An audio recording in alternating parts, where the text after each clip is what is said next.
As obras de mellora da dar de Noia cometidas por Augas de Galicia estarán rematadas a finais de setembro.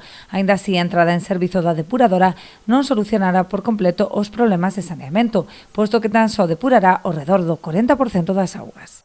Provocou unha intervención de urxencia por parte de Augas de Galicia, do que estamos satisfeitos, para solucionar o problema da depuradora que teñía que entrar en funcionamento o día 30 de xuño deste mes, pero que un retraso de obras entrará seguramente en funcionamento o 30 de setembro. Un retraso razonable dentro dunha obra desa magnitude, vale? Bueno, é unha depuradora que non soluciona definitivamente os problemas de Noia, eso hai que decilo, pero vai a depurar os niveles de cando a depuradora inicial se montou, que depura máis ou menos o 40%, creo que é, das augas residuais, vale? Que quede este claro, porque non é unha depuradora nova que a partir de agora vai a depurar todo o saneamento de Noia. Que non nos equivoquemos, que habría que facer outras cousas para chegar ao 100% da depuración. Entre elas, a mellorada rede dos pozos de bombeo na que o Concello de Noia está a realizar un importante investimento, xa que presentaba un estado moi deficitario. Unha das actuacións prioritarias acometerase no Pozo de Abruñeiras.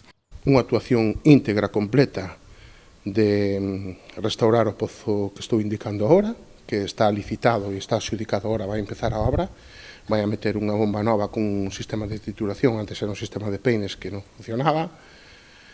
Estamos facendo unha obra importante de restauración do pozo que está no Muelle do Marqués, que é outro dos principais, vale?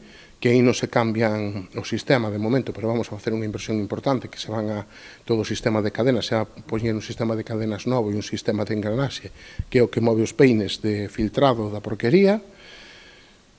Cambiamos íntegramente as dúas bombas que había no pozo do Río do Porto, que recollía todo o que era en zona de Oroski e demais, que non funcionaban tampouco, e se puxeron dúas bombas novas. Tamén está prevista a sustitución do pozo da Albariza e a posta en marcha do da Barquiña, parado dende 2022. Xunto a estas melloras, o Goberno habilitou unha partida para a adquisición dun camión dotado cun aspirador de pozos que permitirá o correcto mantemento da rede.